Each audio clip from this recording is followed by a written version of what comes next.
y que, bueno, desde que arrancó la cuarentena estamos organizando estas charlas. Esta es la novena desde que comenzó estas semanas de aislamiento.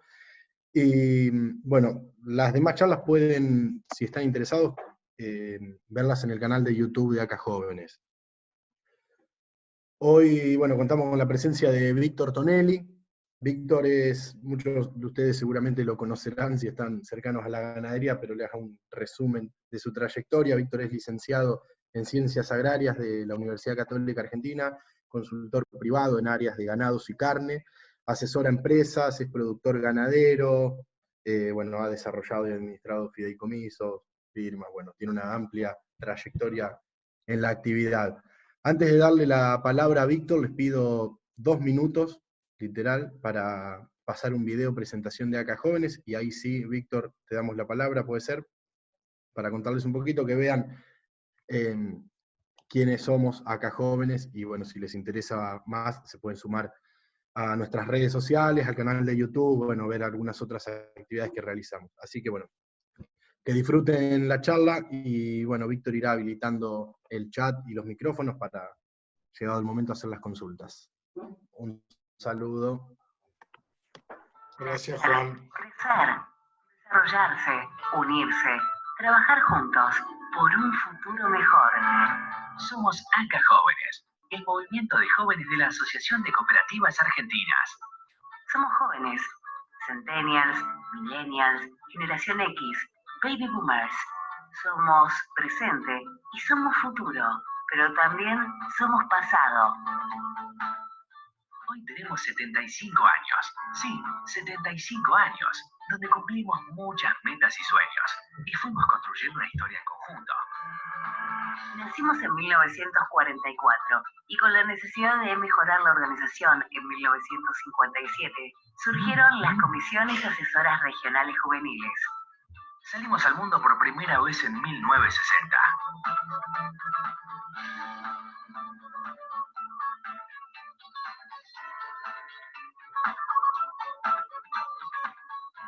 En 1997 tuvimos nuestro primer espacio de participación en el Consejo de Mayores en Cobaecoturismo. A partir de 2001, comenzó el programa de educación a distancia y empezamos a capacitarnos online.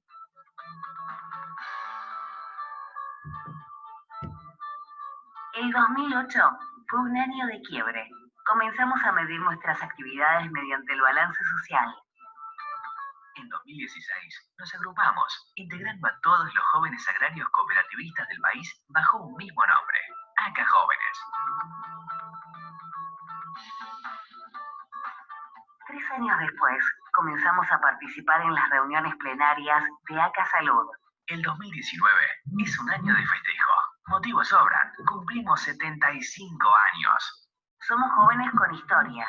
Queremos ser protagonistas del futuro agropecuario y nos preparamos para ello, contribuyendo al desarrollo de los jóvenes del agro argentino. Ahora, ¿cómo nos preparamos para seguir formando a los jóvenes agrarios? Queremos nutrir de dirigentes a las cooperativas de base, a las entidades de segundo y tercer grado y a las institucionales de la comunidad. Creemos en nuestro potencial, en nuestra pasión por el campo y en los valores cooperativos. A través de Acá, formamos parte del grupo cooperativo que conforma la gran red cooperativa de Argentina. Juntos, estamos construyendo el agro que soñamos. Sumate a Acá Jóvenes.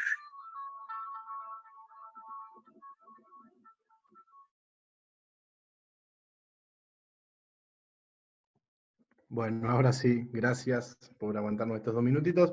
Víctor, todo tuyo. Bueno, Juan, muchas gracias por la invitación. Estoy impactado con la cantidad de participantes, la verdad que no, cuando empezó a subir, digo, bueno, cuando llegue a 100 ya estamos, y pasamos los 200, así que la verdad que un placer. Y bueno, la idea es hablarles un poquito del mercado, qué es lo que está pasando en el medio de esta pandemia que nos tiene a todos tan preocupados y digamos, con un final bastante complejo de analizar.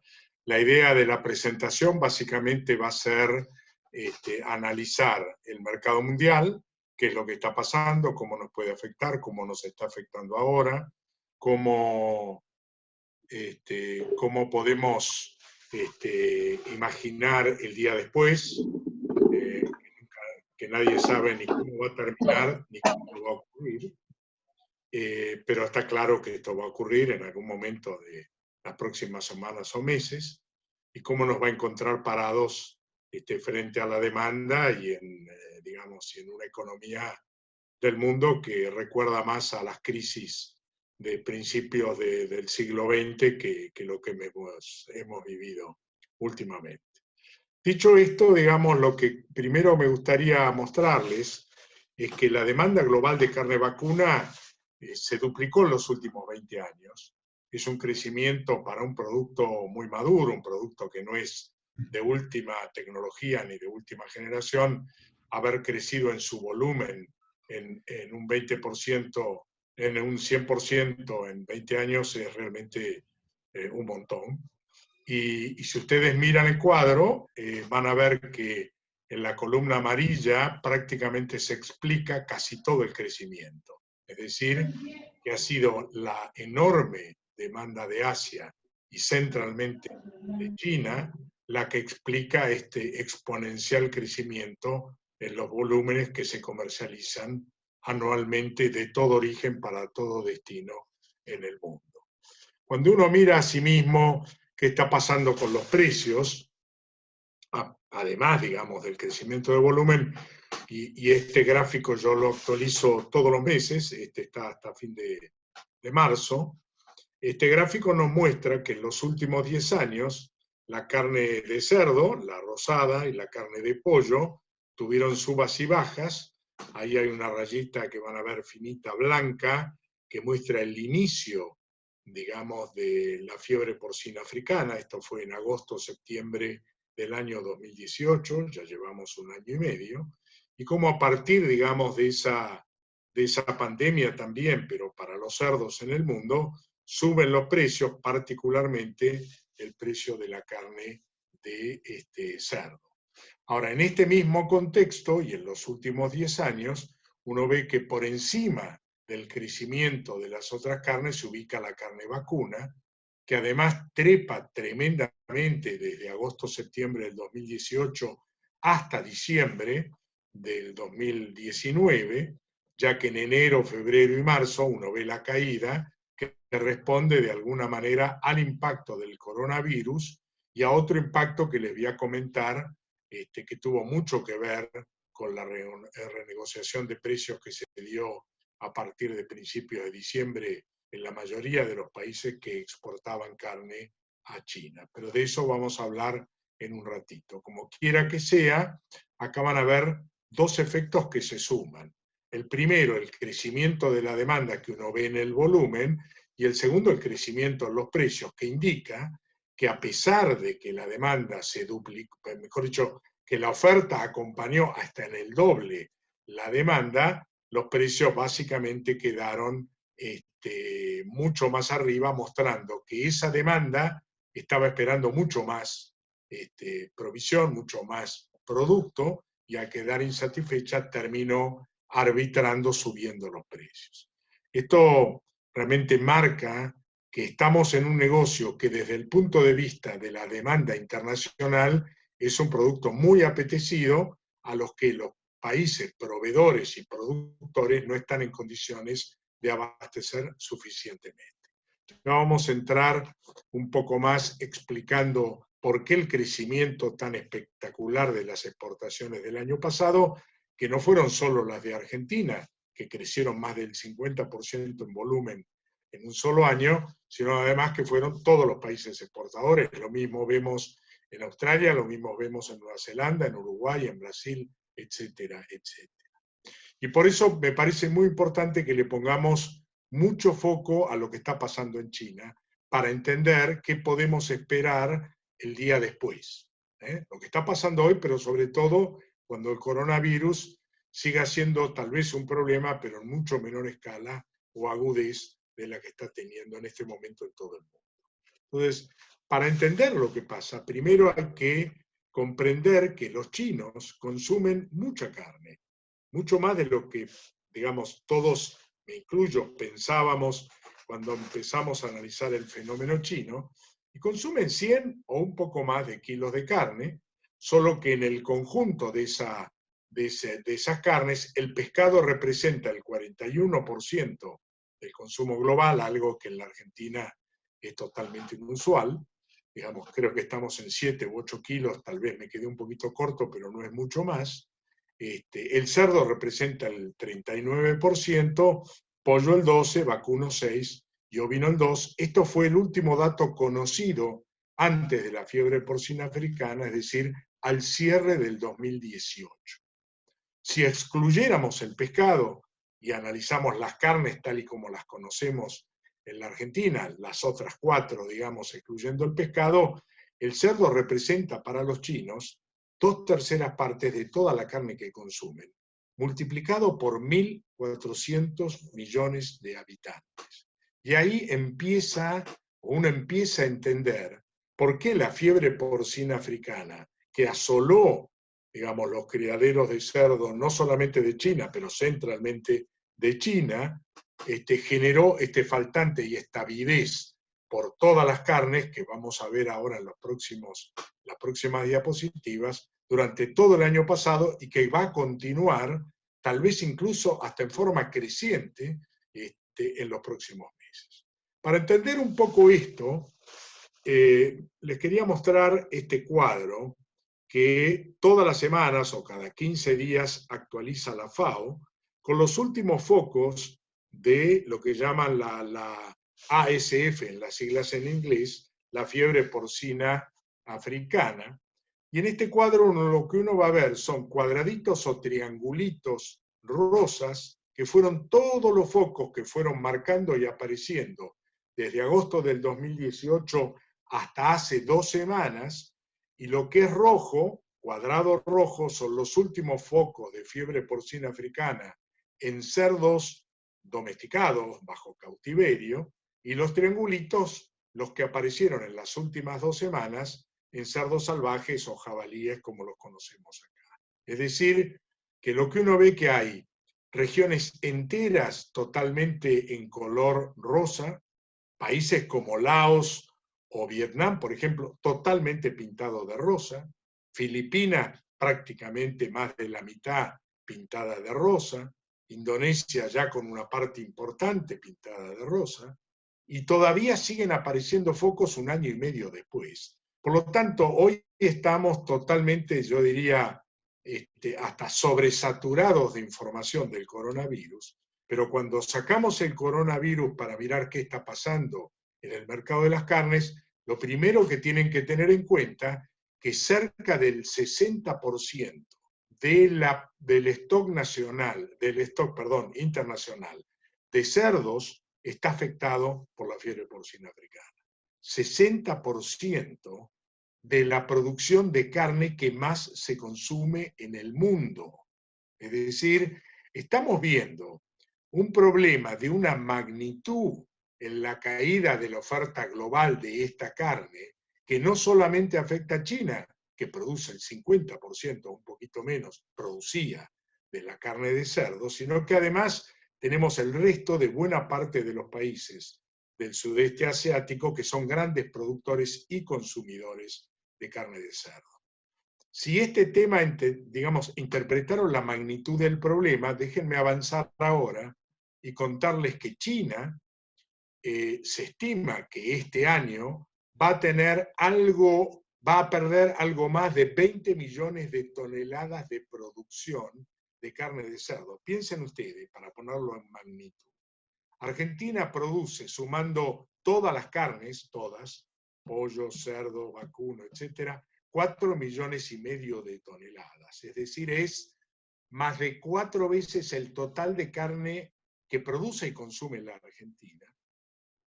Y para ponerlo todavía en un contexto más, yo diría, aterrador, si cabe la palabra, 20 millones de toneladas significan 2/3 partes de toda la carne vacuna, de pollo, de cerdo y ovina que se exporta de todo origen a todo destino anualmente. Es una cifra inimaginable, que solo está pegando en la oferta de un consumidor chino que, como vimos en el conjunto de estas 4 carnes, consume 2/3 partes de todas esas carnes multiplicado por, insisto, 1.400 millones de habitantes. Es decir, un faltante que el mundo no tiene ninguna posibilidad de abastecer.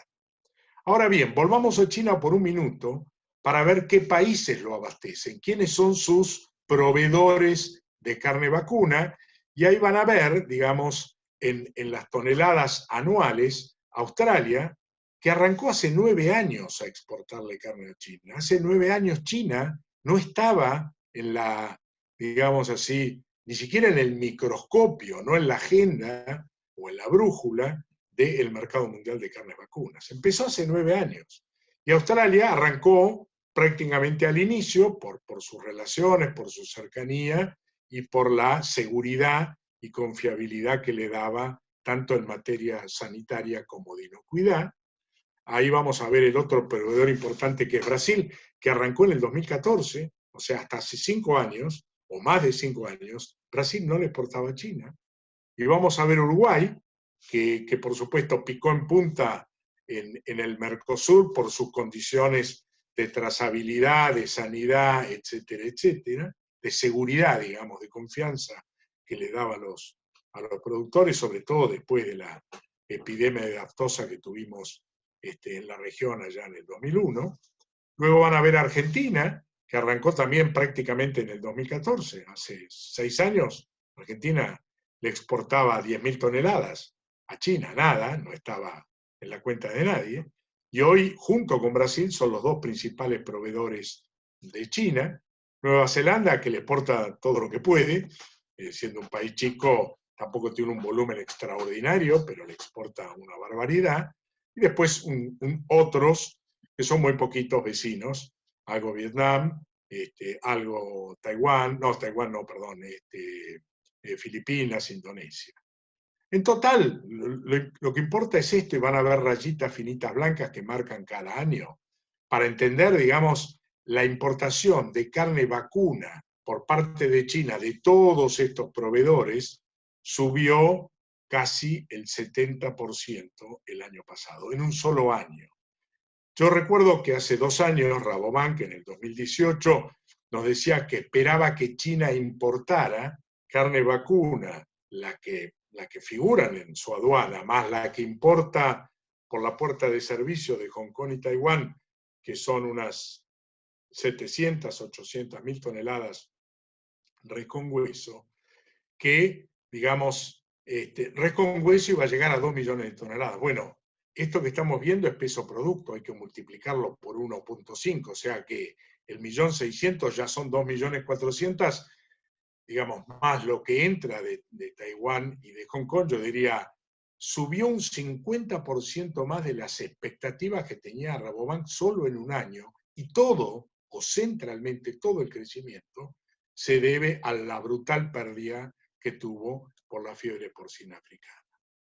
Para seguir, digamos, y para que entiendan lo que pasó el año pasado, porque sobre finales del año pasado hubo un ruido muy fuerte en el mercado con China, que, digamos, el gobierno le quitó financiación a los importadores y hubo una fuerte renegociación de contratos cerrados, de contenedores que ya estaban embarcados y que fueron llegando en enero, e incluso de mercadería que estaba en puertos. Esto es lo que pasó. Si ustedes miren el volumen de las exportaciones de todas las carnes, después vamos a ver el vacuno, de todas las carnes que tuvo China, prácticamente pasó de 300.000 toneladas importadas por mes en el mes de febrero a 700.000 en el mes de diciembre. Es decir, más que duplicó el volumen importado por mes, 700.000 toneladas de carne por mes.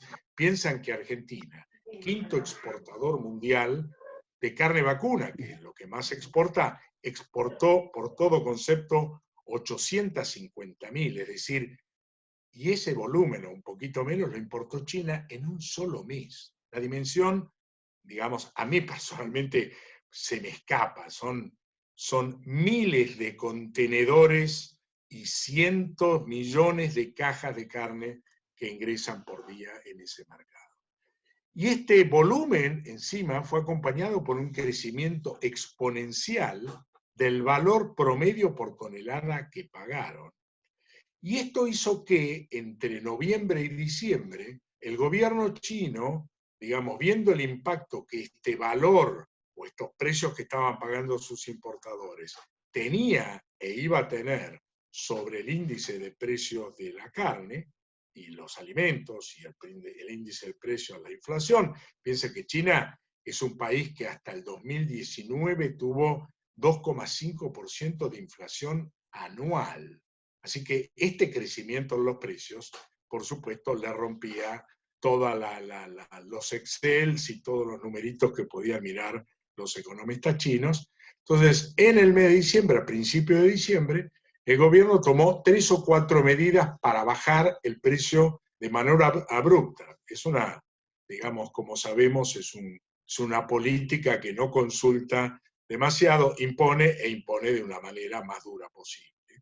Y le quitó la financiación a los importadores. Algunos, muy fuertes, como Cofco, que lo habrán escuchado, porque además participa muy fuerte en el mercado de granos en todo el mundo, también en la Argentina, digamos, pero otros mucho más pequeños. Había 950 importadores de carne vacuna, la mitad o más de la mitad se quedó sin financiación, llamó a los exportadores, no les cumplió los contratos, les pidió postergar los pagos, les pidió bajar los precios, y cuando estaban en este proceso de negociación dura, la segunda semana de enero apareció los primeros casos declarados de coronavirus. Hay quienes entienden que cuando el gobierno salió a cerrar todo esto, ya tenía información de la pandemia, pero la realidad es que los casos oficiales se declaran en la segunda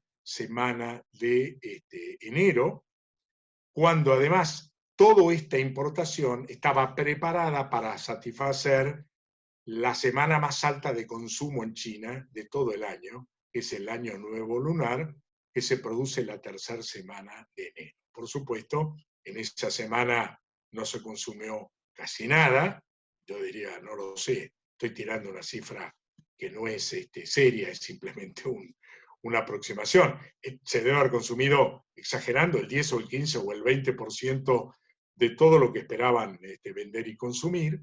Por lo tanto, a toda esta renegociación aparece el coronavirus, paraliza o deprime fuertemente el consumo, sobre todo el consumo extrahogareño. El consumo de cerdo es un consumo muy fuerte en el hogar, pero el consumo de carne vacuna es más del 90% extrahogareño, ya sea en hamburguesas, en comidas rápidas o en restaurantes de lujo, no importa a dónde, pero es extrahogareño.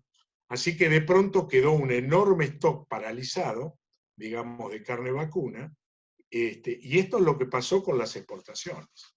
Digamos, ahí vamos a ver carne vacuna solamente. Fíjense que de las 700.000 que vimos en diciembre del conjunto de las 4 carnes, 190.000 solamente eran de carne vacuna. Un montón, un montón. Y esta fue la curva de crecimiento del volumen, 46% si uno compara, digamos, con la caída, que es una caída, pero una caída totalmente amortiguada de las importaciones del primer trimestre de este año. Es decir, uno podría haber imaginado que ese sobrestock paralizado, frente a un año nuevo lunar en donde el consumo fue muy bajo, y frente al pico de la pandemia que se dio entre febrero y marzo en China, sin embargo, y a pesar de todo, es tal el faltante de proteína animal que entre enero, febrero y marzo del 2020 se importó 46% más que el mismo trimestre del año inmediato anterior. Son cifras inimaginables. Por eso, cuando uno escucha en general que China se cerró, que China no importa carne, no es verdad. Importa mucho menos, o importa 20% menos, de lo que importaba en noviembre y diciembre del 2019 el pico de las importaciones del año pasado, pero importó 46% más que el mismo trimestre de hace nada más que un año atrás. Esto es impactante. En precios, es cierto que cayeron respecto de noviembre y diciembre alrededor de un 20%, los precios que pagan, pero esos precios que pagan son 20% más altos de los que pagaban en el mismo trimestre hace un año atrás. Es decir, lejos de salir del mercado, China sigue siendo hoy el principal mercado de importaciones de carnes del mundo. Cuando uno, ahora paso a otro tema, pero después volvemos un poquito más a China, porque China es el factor que ha hecho la gran disrupción en el mercado internacional, lo que quiero mostrarles en este grupito así de columnas es la relación consumo-exportación de cada uno de los países, de los principales países productores de carne vacuna, para entender cómo le pega esta pandemia, digamos, a cada uno de ellos. Por ejemplo, si miramos Argentina, Brasil, Uruguay y Paraguay, las 4 primeras columnas que tienen un remarcado con un cuadrito blanco, van a ver que Argentina y Brasil exportan no más del 25%, un poquito más o un poquito menos en los últimos 2 años, pero digamos que entre el 20 y el 30% de lo que producen. Es decir, frente a una caída de la demanda internacional, eventualmente tienen el colchón del mercado interno que amortigua, digamos, una fuerte caída eventualmente de la demanda. Cuando uno mira Uruguay y Paraguay, son exactamente, no digo exactamente el polo opuesto, pero están en ese camino. Uruguay y Paraguay exportan entre el 30 y el 40% de lo que producen. Es decir, exportan entre el 55 y el 60% de lo que producen.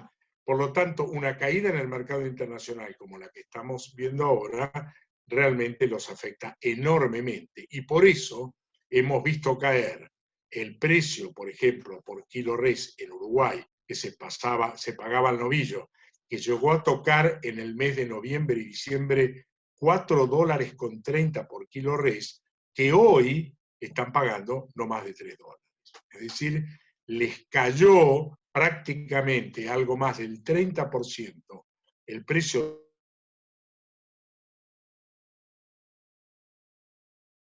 La caída no ha superado, en el caso del novillo de exportación, el 10%, y lo mismo estamos viendo en Brasil. Es decir, la relación exportación y consumo, cuando uno tiene digamos así, un cisne negro de esta magnitud, impacta mucho menos en el negocio ganadero en Argentina y en Brasil que en Paraguay y Uruguay. ¿Qué pasa con Australia y Nueva Zelanda? Bueno, son, yo diría, exportación dependiente, pero a diferencia de los países ya mencionados nuestros en el Mercosur, ellos tienen una cantidad de mercados abiertos en condiciones de ingresos con cuotas y aranceles que les permite ingresar con muy bajos costos, con una cercanía además como Japón y Corea y otros países del sudeste asiático, que le ha permitido amortiguar, digamos, buena parte de esta pandemia, a pesar de que les ha pegado. Pero para que tengan una idea, así como en Argentina, China representó el año pasado el 75% de las exportaciones, en Australia, por ejemplo, representó el 19%. Es decir, es importante para ellos, pero, por ejemplo, Japón y Corea representan más del 40%. Estados Unidos, que ahora está sufriendo, pero hasta ahora le venía vendiendo un volumen muy importante. Por lo tanto, sufrieron, pero tenían mercados como para amortiguar también la caída. Estados Unidos, Canadá y México son como nosotros muy dependientes del mercado interno, no los afecta tanto el problema de Canadá, y en el caso de Canadá, buena parte de sus exportaciones van al propio NAFTA, con lo cual son intrarregión exportaciones. Y todo el resto del mundo, la mayoría, son básicamente importadores. Van a ver que la proporción de exportación es muy chica. Es decir, si uno mira el mercado mundial, basta con mirar lo que pasa en Mercosur, en Oceanía y en el NAFTA para entender quiénes son los países que están proveyendo al mundo. Me parecía interesante, me tomé unos minutitos para explicarlo, pero es bueno que vayan entendiendo cómo funcionan los flujos, desde dónde y hacia dónde van la carne vacuna. Esto es nada más que para entender que aún dentro del Mercosur, el impacto de China, que es la porción amarilla en Brasil, Argentina, Uruguay y Paraguay, digamos, en Argentina es muy fuerte, 75% fue en el 2019, e incluso les diría, los primeros 2 meses de este año igual estuvo cercano al 70%. Uruguay es un poquito más bajo, pero está en el orden del 70%. En Brasil, China es el 30%, pero hay que sumarle Hong Kong, porque prácticamente casi toda la carne que va a Hong Kong termina en China por la puerta de servicio. O sea, cuando uno suma Hong Kong y China está en el 45%. Este año, en los primeros 2 meses, llegó a participar en el 50%. Y Paraguay es la única excepción que no exporta a China, porque tiene un convenio muy fuerte de todo tipo, que excede el negocio de las carnes, por supuesto, con Taiwán, que como está peleado, digamos, es una guerra que no tiene fin, al menos por ahora, con China, digamos, el acuerdo con Taiwán los inhabilita a exportarle a China, están peleando para que digamos, conseguir ingresar a China, y probablemente por la necesidad china ingresen tal vez en algún momento del 2020. Para que tengan un panorama, igual esta presentación les queda disponible, no quiero robarles mucho tiempo con los detalles. Ahora bien, vayamos a la Argentina por un minuto, que es lo que les comentaba recién. Argentina creció 50% volumen y 52% en valor sus exportaciones totales en el 2019 respecto al 2018. China, que representaba el 56% del volumen, pasó a representar el 75%, es decir, 3 de 4 kilos que se exportaron fueron a China.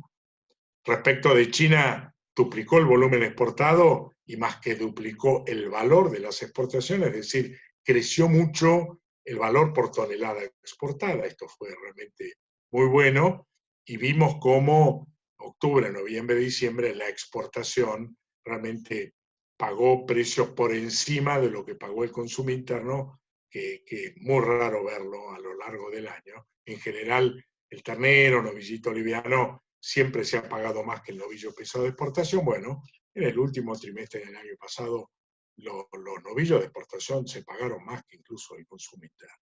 Cuando uno mira lo que pasó este año, lo que les mencionaba, a pesar de que cayó el 25% el volumen de enero y febrero exportado, si lo comparás con el mismo bimestre del año pasado, fue 12% más. Es decir, cuando uno mira, el año pasado se exportó un récord de 850.000 toneladas y lo compara mes a mes, le diría, venimos por arriba de lo que ocurrió en el inicio del 2019. Sí cayó de nuevo el precio, no tanto como el volumen, un 14%, pero subió un 14% respecto del bimestre del año pasado, el primer bimestre, y sigue siendo el principal mercado con más del 70% del total exportado. El gran problema, y esto sí, acá le dedico un minutito, el gran problema que encuentra Argentina hoy de colocación es con los cortes de alto valor que normalmente van para Europa. Alemania, Holanda, Francia, España, Italia. Estos cortes, que los conocemos como los cortes del rampal-loin, lomo, los 2 bifes y el cuadril, de altísimo valor, que dentro de la media res representan 8% del volumen, pero casi 18% en el valor, es decir, el valor promedio de lo que se exporta de los cortes de alto valor duplican al resto de los animales o el resto de los cortes que se exportan, y estos tienen destino casi excluyente en restaurantes. En Europa, digamos, la carne argentina difícilmente se pueda comprar en los supermercados, porque además es un producto que la gente consume cuando tiene un festejo, cuando quiere agasajar a alguien o en una reunión de negocios. Por supuesto, el bife de lomo, de chorizo, como lo conocemos nosotros, o el ojo de bife, o el cuadril, vale carísimo, por eso se consume en estos lugares, que además lo preparan en general al estilo argentino, en parrilla, muy rico, muy bien, y esto lo valoran y lo cobran. De modo tal que, cerrados los restaurantes, en el pico de la pandemia, que está teniendo Europa, está, digamos, pasando probablemente, cuando digo pasando, es tal vez una expresión de deseo, pero en el momento pico del peor momento de mortalidad de infectados, bueno, todo cerrado, no hay ningún consumo. Y esto hoy en nuestro negocio impacta de manera central en la categoría novillo, porque no hay a quien exportarle el rampalón o que lo pague mínimamente como lo paga Europa, porque el delantero, que ese novillo se integraba, digamos, y que iba a Israel, los rabinos fueron llamados por su gobierno a fines de marzo, se fueron. Se dice que pueden volver recién a finales de mayo, pero la verdad dependerá de la pandemia y es probable que no vuelvan por un tiempo más prolongado. E integrar sin esos mercados el valor del novillo se hace muy difícil. Entonces, aprovecho este momento para decirles, China está volviendo en su volumen, está recuperando valores interesantes y por eso la categoría vaca, que es la materia prima que abastece básicamente ese mercado, hoy está con muy buena demanda de los frigoríficos exportadores, ha recuperado incluso los valores que habían perdido a fines de febrero, principios de marzo. Hoy la vaca incluso está subiendo su precio. No se apuren en vender, si tienen vacas de descarte y pueden esperar unas 2 o 3 semanitas, van a sacar más plata. Los novillitos livianos para el consumo interno están teniendo una muy buena demanda. La verdad que el consumo intrahogareño de la cuarentena argentina ha elevado la demanda por las carnes vacunas. Por lo tanto, todo lo que va al mercado interno tiene buen precio, y lo van a poder vender muy bien, ahí no tienen que esperar nada. Lo mismo que, bueno, la vaca espera un poquito más porque todavía va a subir, en el mercado interno no estoy viendo subas, y yo diría la categoría muy afectada, que es el novillo, no tiene menos de 2 o 3 meses de un periodo complejo. Es decir, si están por cerrar novillos para exportación, esperen, téngalos en el campo, si pueden, si tienen reservas, si tienen pasto y si pueden aguantar financieramente, esperen, van a tener premio después de eso, pero ahora seguramente van a hacer un negocio mucho peor de lo que de la expectativa que tenían y de los costos que tienen para engordarlo. Si lo tienen en engorde y arrancaron hace poco, mándenlo al campo de nuevo, piérdanse esos kilitos, pero los van a recuperar en valor. Y si los tienen sobre el final, nada, aprieten los dientes y no queda otra, habrá que venderlo. La verdad que los frigoríficos hoy casi que les diría, si le ofrecen novillos, casi que les cuentan, che, si lo podés esperar, no me lo mandes, ¿no? Esto es más o menos, prefiero no comprarlo. Bueno, ahí aproveché y le cerré un poquito más las cuentas. ¿Por qué les pongo esta diapositiva de Uruguay? Esto es Uruguay. Porque en realidad Uruguay todas las semanas cierra el volumen de exportaciones y ya conocemos el volumen de exportaciones de Uruguay a China. Y fíjense ustedes que conocemos marzo, que en la Argentina habrá que esperar quizás 3 semanas más para conocer cuánto se exportó en marzo, pero Uruguay nos va anticipando, porque Uruguay y Argentina se mueven con un ritmo bastante parecido, en volúmenes diferentes, por supuesto. Uruguay exportó alrededor de 400.000 toneladas y nosotros más del doble, pero van principalmente a los mismos mercados, no excluyentemente, pero principalmente a los mismos mercados. Y acá vemos que Uruguay en marzo exportó 50% más a China de lo que exportó en enero y febrero, y esto marca un poco lo que les dije al principio. China está activa, China necesita carne por cantidades iguales o mayores de las que necesitó el año pasado, y por lo tanto vamos a ir viendo cómo gradualmente la demanda china y el destino hacia China de las exportaciones argentinas va a empezar a traccionar fuertemente la demanda de los frigoríficos exportadores. Por ahora con novillo, con vaca, perdón, cuando Europa empieza a recuperar algo de demanda por cortes de alto valor, vamos a ir viendo cómo también China va integrando mucho más cortes y le van a ir armando el negocio para que esos novillos, que hoy no tienen casi destino, en los próximos 2 o 3 meses lo tengan. Bueno, yo acá simplemente les muestro qué pasó con las faenas en Argentina del primer trimestre, contra todas las expectativas, incluyendo a marzo con una semana de paro agropecuario, incluyendo a marzo con la primera semana de cuarentena y todos los feriados. El primer trimestre de este año se faenó 5% más de cabezas que en el primer trimestre del 2019, mostrando, digamos, un stock que responde de muy buena manera a la demanda en volúmenes muy significativos de faena. Cuando miramos las hembras, que es un tema que voy a completar en el gráfico o en la diapositiva que venga, digamos que el año pasado, en el primer trimestre, se faenó casi un 48% de hembras, este año bajó al 46%, es un buen dato. Y cuando miramos a dónde se generaron las faenas en este primer trimestre, vamos a ver que claramente ahí figura enero y febrero, pero debería decir enero, febrero y marzo, las exportaciones bajaron de un 45% que participaban en la faena a un 37%, y la faena de consumo, que en noviembre del año pasado participaba en el 55%, subió a casi un 63%. Es decir, que de alguna manera esta complejidad en las exportaciones, la caída de Europa e incluso las renegociaciones que les mencioné con detalle de China durante enero y febrero, hicieron que el volumen de la faena para exportación cayera, igual se mantuvo bien, cayera, a favor de mayor participación de las faenas de consumo.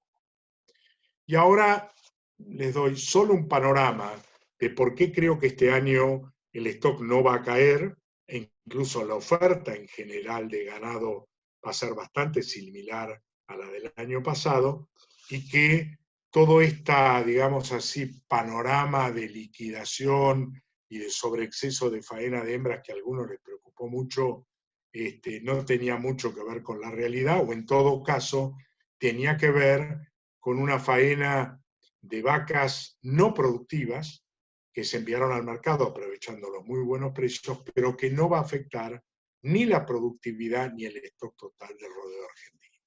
Esto es un dato no publicado de un trabajo que hice con Carvap hace apenas terminado, hace 2 semanas atrás, en la provincia de Buenos Aires, que representa el 35% del stock nacional, pero el 42% del total de los terneros producidos. O sea, lo que ocurre en la provincia de Buenos Aires tiene enorme impacto en el rodeo nacional, y ahí vamos a ver que hay prácticamente la misma cantidad de terneros. Algunos decían que iba a bajar, no sé, 500.000 cabezas de ternero, no va a ocurrir. Que hay menos vacas, 2,3% menos de vacas, pero hay más vaquillonas.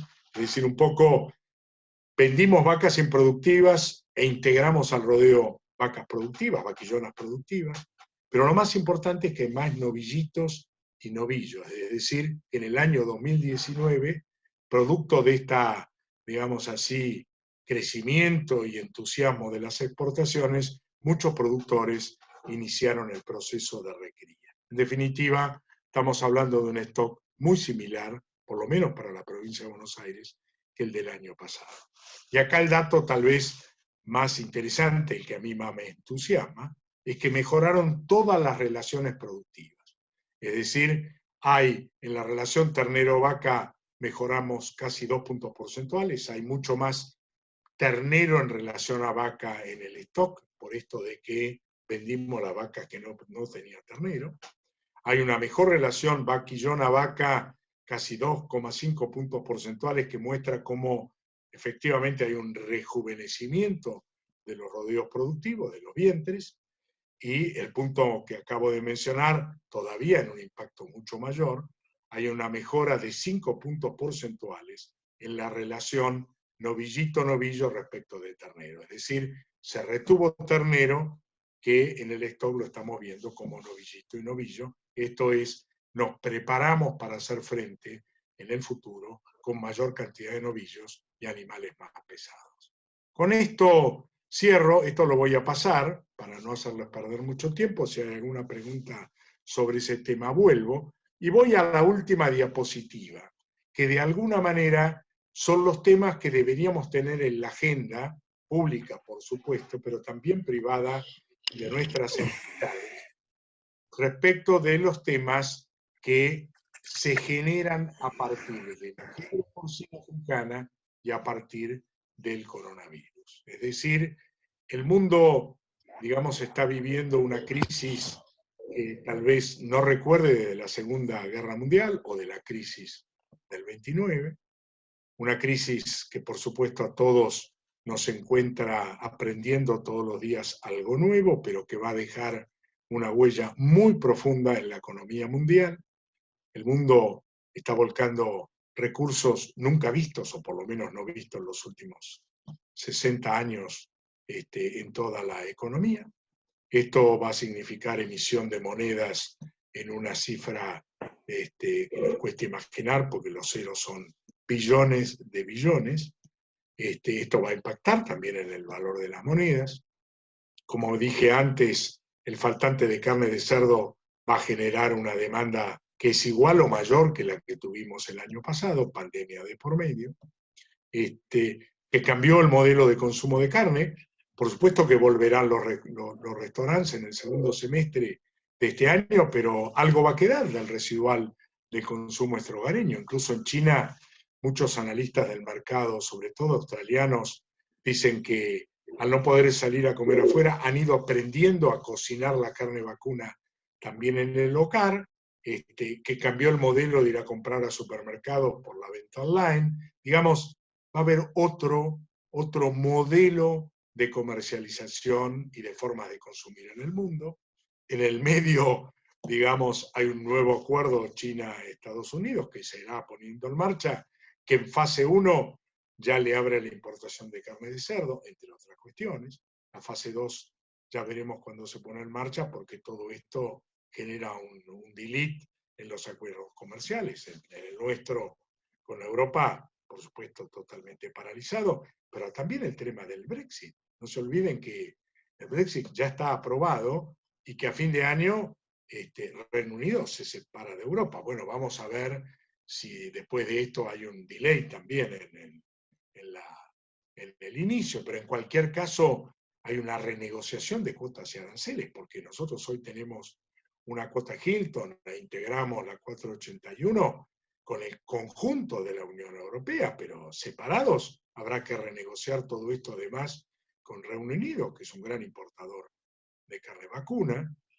Lo que está muy claro, y esto ya casi no hay discusión, es que aparecerán nuevas exigencias de inocuidad y garantía sanitaria de todo tipo, que ahora lo están llamando clean and green. Digamos que por supuesto el green va a ir también por mayor esquemas y garantías de bioseguridad y presión ambientalista. Antes de que apareciera la pandemia ya había un fuerte movimiento en Europa pretendiendo poner un arancel de 4,70 € por kilo de carne, que es una locura prácticamente, salvo en aquellos productos como la Hilton o la 481, no habría posibilidad de venderle carne a Europa. Tal vez esto, digamos, se revea en el conjunto del día después que estamos hablando. Y además nos queda un trabajo que se avanzó mucho en el periodo de gobierno anterior, en abrir mercados, en negociar una cantidad enorme de cuestiones sanitarias, pero no avanzamos mucho en bajar cuotas y aranceles de importación, que son un gran freno al mercado internacional. El acuerdo Mercosur-Europa es claramente uno de los caminos, pero supongo que ahora se va a demorar un poco más de lo que se esperaba. Y cierro para que tengan idea de qué significan aranceles de importación en esto de barreras de ingreso a mercado. Nosotros, por ejemplo, tenemos cerrado y con un frigorífico de ACA, tenemos abierto, perdón, con un frigorífico de ACA las exportaciones a Japón, pero para ingresar cada kilo hay que pagar 38% de arancel sobre valor puesto en Japón. Es una locura. Piensen que en China estamos pagando 12%, 38% para Japón. Corea, el día que ingresemos tendremos que pagar 40%. En Estados Unidos tenemos una cuota de 20.000 toneladas que ingresa fuera de arancel, pero fuera de eso se paga 26%, cuando Australia y Nueva Zelanda, que tienen acuerdos comerciales, tienen 700.000 toneladas para ingresar con cero arancel. No los quiero aburrir, simplemente decirles que, además de todo esto, algunas que las conocíamos, otras que son nuevas, es un nuevo mundo en el que vamos a reingresar el día después, con una mucho más exigencia de las que teníamos en cuestiones de inocuidad, de cuidado del medio ambiente, etcétera, etcétera, y todavía con la cuenta pendiente de negociar ingresos con menores aranceles, vía cuota o reducción de aranceles. Digamos, chicos, o jóvenes, o quienes estén escuchando, a mí seguramente me va a tocar pelear con algunas, pero no con todas. A ustedes les va a tocar un desafío fenomenal en un mercado que, como dije desde el inicio, y lo repetí a lo largo de la presentación, está ávido de carne, tiene un faltante muy fuerte de carne que le va a costar muchos años recuperar. Así que desafío de una demanda ávida, con muchas restricciones o con nuevas restricciones, que tendremos que ser muy capaces, no solamente para pelear desde el sector privado, sino para influir en las políticas públicas, para ir juntos a este mercado que, insisto, abre un desafíos extraordinarios, muchos de los cuales no hemos visto en el pasado. Así que yo cierro mi presentación, les agradezco la paciencia, el coordinador no me interrumpió, así que espero que haya salido bien y, por supuesto, a disposición para las preguntas. Sí, Víctor, hay unas preguntas en el chat. Renzo pregunta si recomendaría aumentar el porcentaje de carne exportado para aumentar la entrada de divisas y consumir otras carnes como pollo o cerdo. Bueno, ese fue un poco, digamos, cuando se formó la Mesa de las Carnes en el año 2014, finales del 2014, y se integraron al pollo, al cerdo y al ovino, a lo que inicialmente era Mesa de Carne Vacuna, y pudimos todos conocernos, todos ver, digamos, qué potencial teníamos de producir, de abastecer al mercado interno y de exportar. Digamos, una de las primeras agendas fue: acompañemos a la carne vacuna en las exportaciones, supliendo el eventual faltante que se destine a exportación con las otras carnes, básicamente pollo y cerdo, a los efectos de que a los argentinos no les falte la proteína animal en el plato. Y la verdad que fue un éxito, porque en el 2019 logramos crecer de 400.000 toneladas del 2018, 17-18 y 200.000 del 2015, 850.000, y la cantidad de carne que pudo consumir la Argentina, acá ya sumando todas, no cayó de 115 kilos, que era lo que teníamos como desafío en el 2016. Así que, sin duda que eso es el camino a recorrer. Fue un camino que se logró, insisto, en un muy buen trabajo de articulación privada, pero por supuesto también en sintonía con el sector público, que entendió y acompañó este proyecto. Bien, Carlos pregunta, ¿cómo pensás que puede jugar la intervención del mercado de Liniers en los precios en las distintas categorías?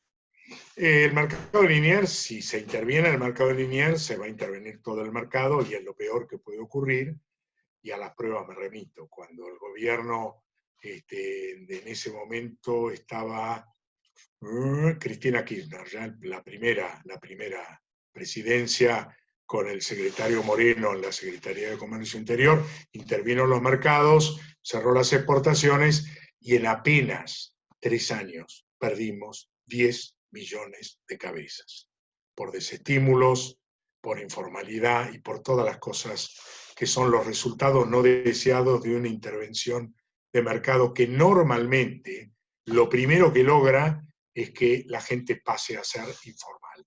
Y cuando los mercados son informales, no hay ninguna posibilidad de tener éxito. Así que yo espero que el gobierno esto lo entienda, espero que todos juntos podamos hacerlo entender de la mejor manera que no hay que intervenir en los mercados. La mala noticia es que ya la Secretaría de Comercio Interior puso en marcha un mecanismo de pedido de información, que esto es lo mismo que hizo Moreno al principio, es decir, esto termina, no lo garantizo, pero esto huele a intervención posterior con todo lo que ya les conté. No quiero abundar en esto, puede haber gente que se sienta dolida con mis comentarios, lo que transmití es información pura. Lucio pregunta si hay posibilidades de aumentar el peso mínimo de faena. Sí, el peso mínimo va a aumentar en la medida que aumenten las exportaciones. Yo, la verdad que también vimos cómo fracasó el poner un piso de faena, de que los animales tenían que pesar más de 300 kilos, porque el que pesaba 250 se lo pagaban 20% más por afuera. Es decir, en general, el Estado, en términos generales, en la Argentina no tiene posibilidades de control.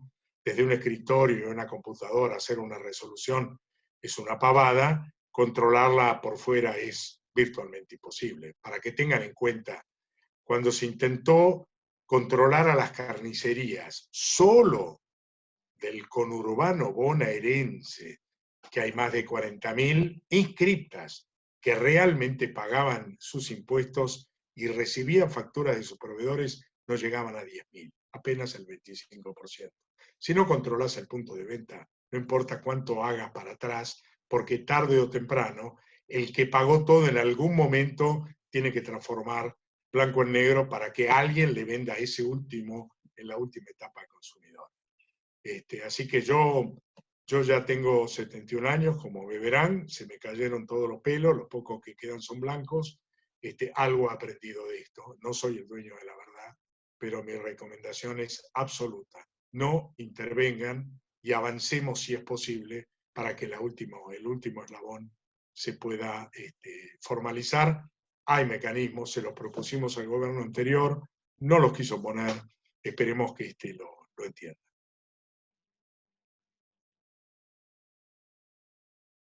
Otra pregunta de Leonardo, pregunta, ¿cómo ves los mercados regionales? Que si el movimiento interno. No, los mercados regionales van muy bien. El problema es que cuando vos salís de las provincias del centro, Buenos Aires, Santa Fe y Córdoba, en general, y te vas alejando, la informalidad crece de manera exponencial. No quiero discriminar a nadie, no voy a nombrar provincias, pero cuando uno va hacia el NEA y al NOA, la situación se transforma de gris claro en tenores a gris oscuro. Y la informalidad es el peor negocio y el peor futuro para construir algo importante. Lamentablemente, esto es lo que yo creo. No me gusta pagar impuestos a las ganancias, pero yo creo que sin formalidad no hay futuro. Y los mercados regionales funcionan bien, pero son, digamos, a medida que uno se aleja de las provincias centrales, son tirando oscuro. Damián pregunta si hay posibilidades de superar el 75% de carnes exportadas a China. A mí no me gustaría superarla, y me gustaría que fuera el 50%, en la medida en que podamos ingresar con todo el mercado argentino, no solamente Patagonia, a Japón, ingresar a Corea, que está cerrado, que son los mejores mercados en términos de valor, por supuesto, negociando una reducción de aranceles.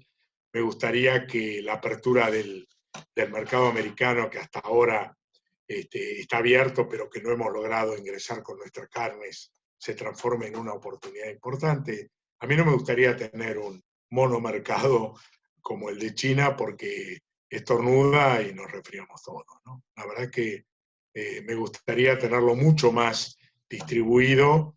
No tengo problema en que sea 50%, pero el 75% en China me pone nervioso.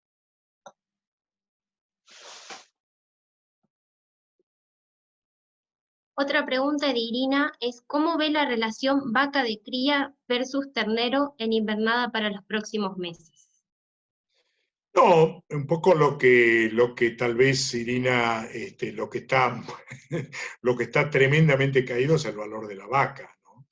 La vaca de cría, que seguramente a medida que suba el precio de la vaca de descarte va a fortalecer el precio de la vaca de cría, pero digamos hoy, doy valores muy groseros de mercado, porque no hay dos vacas iguales y dos mercados iguales y dos momentos iguales, pero hoy una vaca buena, no digo usada, no digo una vaca cut, sino una vaca de a lo mejor 4 o 5 años preñada, hoy en el mercado puede estar valiendo 30, 35 mil pesos y un ternero vale 20 mil o algo más.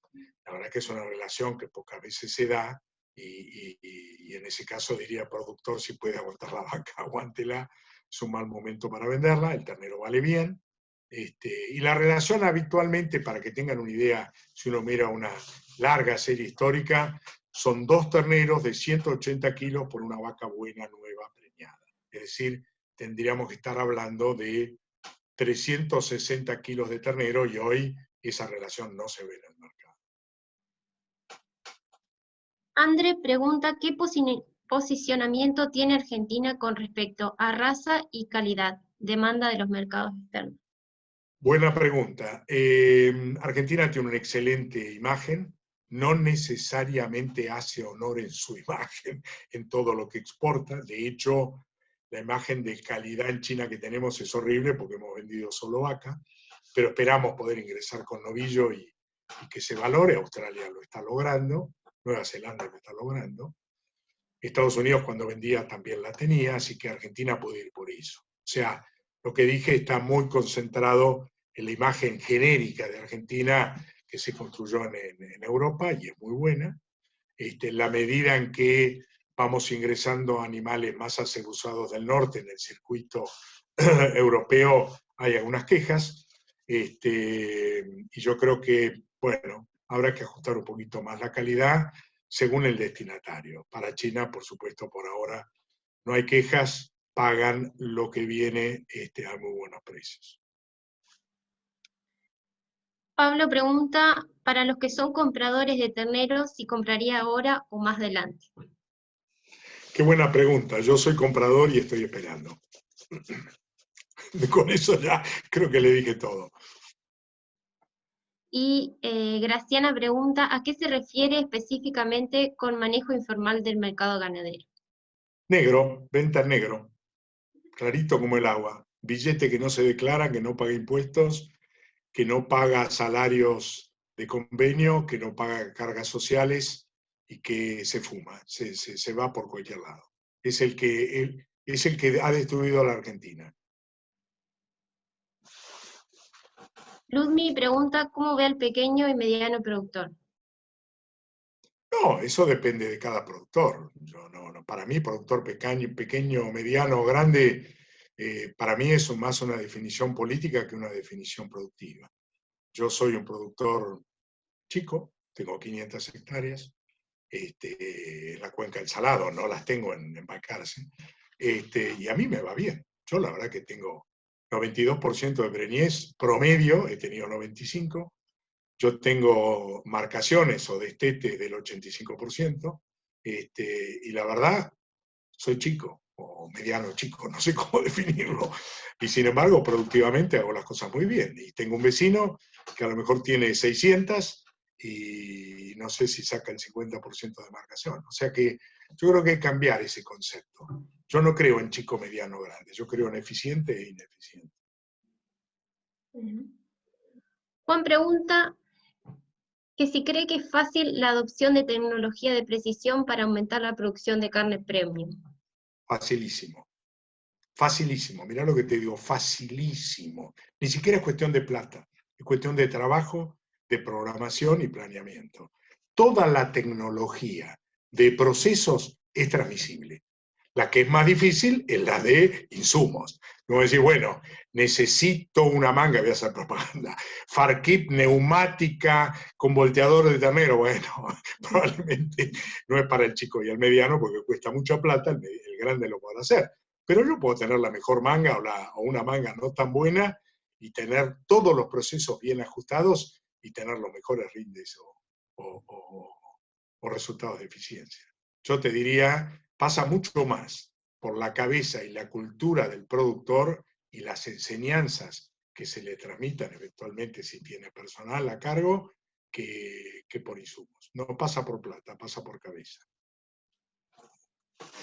Bien, me preguntan desde Corrientes, ¿en qué posición se encuentra a nivel de stock en el país? Corrientes. Y Sí. Corrientes es una de las que está en falta, con todo respeto y cariño, porque me encanta Corrientes. Además me encanta la gente y tiene los mejores paisanos del país y uno sabe manejarlos y que no sean demasiado bruscos con la hacienda.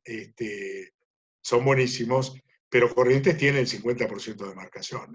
Es una de las provincias que tiene muchísimo camino por recorrer. Tiene aproximadamente el 4%, 3-4% del stock nacional, y tiene, como vuelvo a insistir, una cultura ganadera envidiable, pero le falta aplicación de tecnología. Y acá, procesos. También preguntan que si conviene en este momento hacer una inversión en vacas de cría. Sí, si tiene el disponible y puede esperar, por decir algo, un año, porque este va a ser un año muy difícil, y tiene que hacer una inversión, yo no lo dudaría. Si puede hacerla y tiene capacidad de absorción en el campo, hoy compra a buen valor. También me preguntan, ¿qué tan rentable es la producción de carne con sistema de agroecología? No sé cómo... Sí, pero yo diría el sistema agroecológico es tan rentable como cualquier otro. De nuevo, son procesos. Yo produzco en casa, no soy, a pesar de que estoy en la mesa de carne sustentable y soy un ferviente defensor de los sistemas, digamos, agrosustentables, tampoco soy el extremo que no voy a pasar alguna vez alguna rastra si después de una lluvia y hubo pisoteo quiero emparejar este lote, pero yo todo lo siembro con siembra directa y soy muy cuidadoso de los pastos naturales, etcétera, etcétera. Y vuelvo a repetir, tengo índices de productividad. Por favor, no estoy haciendo una autovaloración excesiva mía, simplemente digo que se pueden hacer las cosas bien cuidando los procesos. Y por supuesto también la ecología. A ver, lo que quiero transmitirles es, a veces uno se embandera detrás de títulos, agroecología, sistemas de alta producción, productor chico. Todo eso son títulos para leer y para nutrirse de información. Pues cada productor es un mundo, cada campo es un mundo, cada potrero es un mundo, cada rodeo es un mundo, y no son comparables entre sí. Hay como señales para dónde ir. Hay tecnología aplicada para cada uno de los pequeños detalles de esos micromundos que hacen que cada metro de tierra sea diferente al de al lado, que cada productor, por sus características culturales, sea diferente al otro, pero no cabe meterlos en cajones de chico, grande, mediano, agroecológico, no agroecológico. Yo no creo en esas cosas. Creo que todo suma y en todo podemos ser los mejores. Bueno, vamos con las últimas. Irina Tanzi pregunta, ¿por qué cree que no se hace la cruza entre Hereford y Angus para la producción del ternero caret, con la ganancia de peso que eso significa? Sí, se hace, yo le invito a casa. Yo tengo rodeo Hereford con toro negro colorado, con Braford y con Brangus en un campo chico. Tengo de todo y me va brutal. Y la verdad que las cruzas son espectaculares. Así que sí, no solamente que se hace, ¿se podría hacer más? Sí. ¿Debería hacerse más? Sí. Después hay mucho de camiseta, qué sé yo soy de River, la mitad de los muchachos son de Boca, y nos gusta la camiseta, qué sé yo, pero eso para divertirse, para tener así una pasión, pero cuando vamos a producción, muchachos, más kilo, mejor, del color que sea, con la combinación que mejor nos resulte en cada uno de los campos, según veamos cómo se adaptan. Yo no compro todo negro, todo careta, todo blanco y marrón. Todo. No, yo compro lo mejor. Hay que abrir la cabeza, abramos la cabeza. Esto es lo más importante. Bueno, Lara pregunta si le conviene vender el destete ahora o guardar los novillitos para el año que viene. No, recién me preguntaron. Yo particularmente estoy haciendo recría ya hace varios años.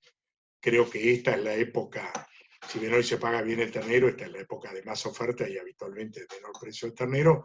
Yo recrío todo, le meto 100 kilos más en promedio, a veces un poquito más si hay campo y tiempo y plata, y a veces un poquito menos, pero en promedio desteto con 180 y vendo con 280, 300 entre octubre y noviembre. Tengo pasto habitualmente en invierno, porque estoy en la cuenca del Salado, y ahí los regrases naturales, más los sembrados, más los promovidos, ayudan mucho. En el norte es al revés, digamos, el pasto aparece en noviembre o diciembre hasta abril, pero en la cuenca del Salado, digamos, me permite recriar, y si tienen pasto de invierno o lo pueden hacer, recomiendo hacerlo. Bueno, y vamos con la última pregunta de Juan, que dice que ¿por qué comentó que hay que esperar unas semanas para vender la vaca de descarte? Porque creo que China va a seguir subiendo los precios, porque China va a ir incrementando la demanda y va a subir precios, y el exportador va a tener más poder de compra y la va a pagar, porque si bien va a haber oferta de vaca por el tacto, digamos, su necesidad para responderle a China lo va a, cabe la palabra, entre comillas, forzar a pagar más. Yo creo que la vaca, así como subió en la última semana, va a seguir subiendo en las próximas semanas, a favor de una demanda para China que va para arriba.